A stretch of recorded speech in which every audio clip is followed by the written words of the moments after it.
Alam barzah itu luasnya luar biasa, kita pengen senang-senang di alam barzah. Karena itu ada namanya nikmat kubur, kenikmatan yang Allah siapkan di alam kubur sebelum nanti masuk surganya Allah subhanahu wa ta'ala. Contoh-contoh tentang nikmat-nikmat surga ada di alam kubur, disiapkan sama Allah ta'ala. Nah ini celakanya kalau naudzubillah min dzalik, sudah di dunia capek, cari duit susah, punya duit juga susah, musim panas ngeluh kepanasan, musim dingin meluh kedinginan, masuk kubur pengennya istirahat, ternyata gak bisa istirahat karena disiksa. Naudzubillah min dzalik. Berarti apa yang akan kita dengarkan bersama ini sesuatu yang harus kita perhatikan lebih dari virus corona, harus kita perhatikan lebih dari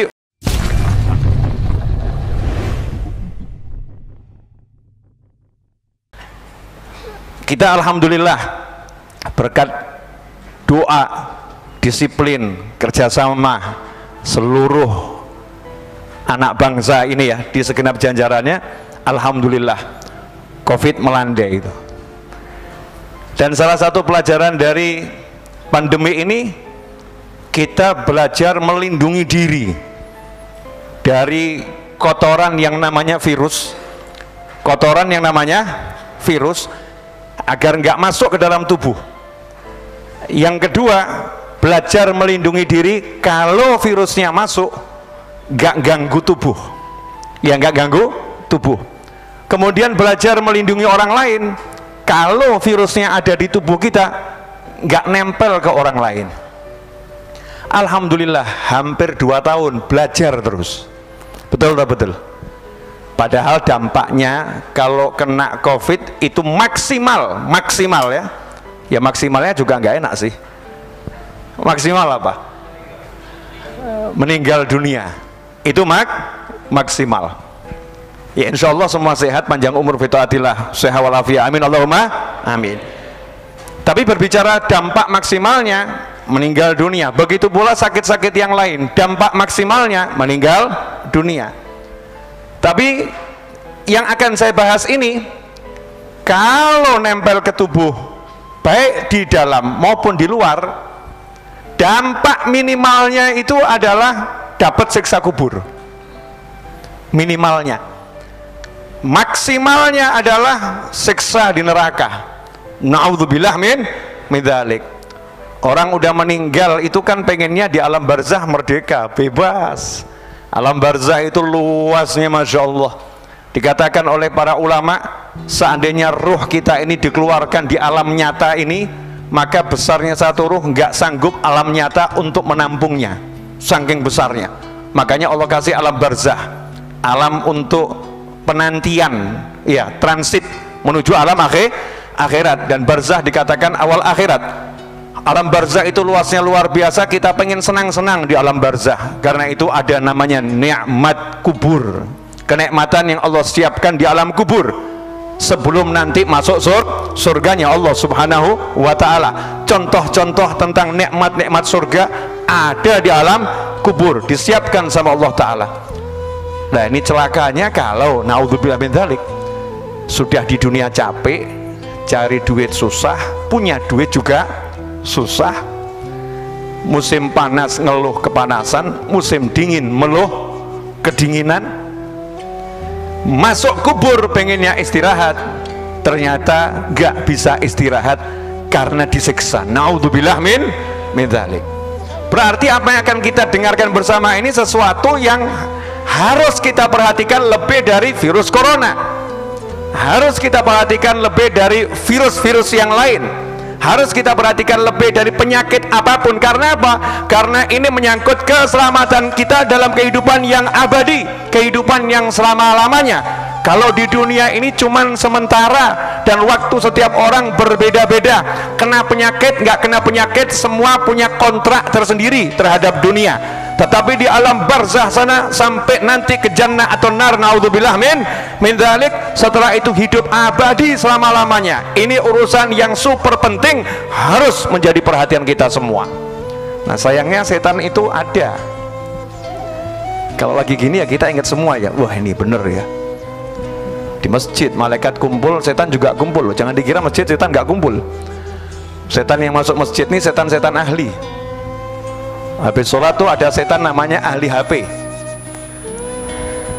Itu menggoda setiap jamaah sholat. Assalamualaikum warahmatullah, belum salam udah dikasih tahu ada WA masuk, itu pesan penting. Maka begitu salam langsung yang dilihat HP-nya WA-nya. Oh bener ada. Ya, kemudian cuman baca kok, klik dibaca. Cuman ngebales, terus dibales ya. Jadi hasilnya apa? Ini imam lagi zikir, dia balas-balasan WA. Masya Allah, ini setan WA muncul di tahun 2020-2021. Ya, setan-setan yang ada di masjid, yang ada di musola, beragam macam setan. Tapi malaikatnya juga macam-macam, malaikatnya juga banyak, kumpul semuanya. Nah kitanya ini diperebutkan, yang merebutkan kita malaikat atau setan. Nah biar kita nggak kena setan, maka kita harus punya ilmu. Nah ikhwani rahimakumullah, kalau lagi begini karena banyak pertolongan rahmat, pertolongan malaikat, maka kita tingkat sadar itu lebih tinggi. Makanya di masjid lebih tenang, di majelis ilmu lebih tenang, sadar lebih mudah, sadar lebih mudah. Di tempat lain belum tentu kita bisa seperti ini, belum tentu kita bisa seperti ini. Nah selagi begini, saya pengen install pemahaman ini ke diri antum semua dan ke diri saya. Install permanen, nggak bisa di uninstall ya, kecuali kalau nanti diformat. Ini kalau diformat berarti iblis yang turun tangan nih ya, iblis yang format. Naudzubillah min dzalik. Kisah yang diabadikan oleh para sahabat dan diceritakan turun temurun dari generasi ke generasi, bagaimana sahabat berjalan bersama Nabi Muhammad SAW. Suatu ketika Rasulullah Shallallahu Alaihi Wasallam berjalan bersama para sahabat, jalan seperti biasanya, tapi hari itu ada yang tidak biasa. Apa yang nggak biasa?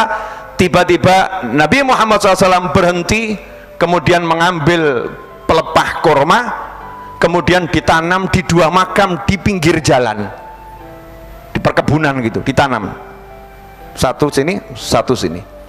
Maka sahabat nggak tinggal diam, karena ini seumur-umurnya sahabat belum pernah lihat Nabi nanam korma di kuburan. Nanam korma bukan di makam, makam kok ditanamin korma. Dan sepanjang sahabat lahir gak pernah lihat ada orang Arab nanam yang namanya korma di makam, gak ada. Dan itu baru dilakukan Nabi Muhammad SAW. Gak ada yang ngasih contoh sebelumnya, Rasulullah yang mulai SAW. Nah kita mencontoh, ya kita mencontoh Nabi Muhammad SAW. Maka sahabat nanya, ya Rasulullah, kalau bahasa kita, ada apa? Kenapa engkau melakukan ini? Kenapa engkau melakukan ini? Nabi menjawab SAW, ini dua makam nggak ada yang kenal itu. Makamnya siapa? Nggak kenal. Namanya pun nggak disebutkan. Itu termasuk adab. Karena ini urusan nggak enak. Ya urusan nggak enak. Sebetulnya Nabi nggak akan ngomong, nggak akan cerita. Tapi karena sahabat nanya dan ini urusan penting, ilmu, jangan sampai orang mengalami yang sama. Karena ketika ada yang mengalami seperti ini, sampai Nabi harus turun tangan SAW. Rasul pun menyatakan, kedua yang dimakamkan di sini la yu'adzaban, pakai lam taukid, sungguh sedang disiksa.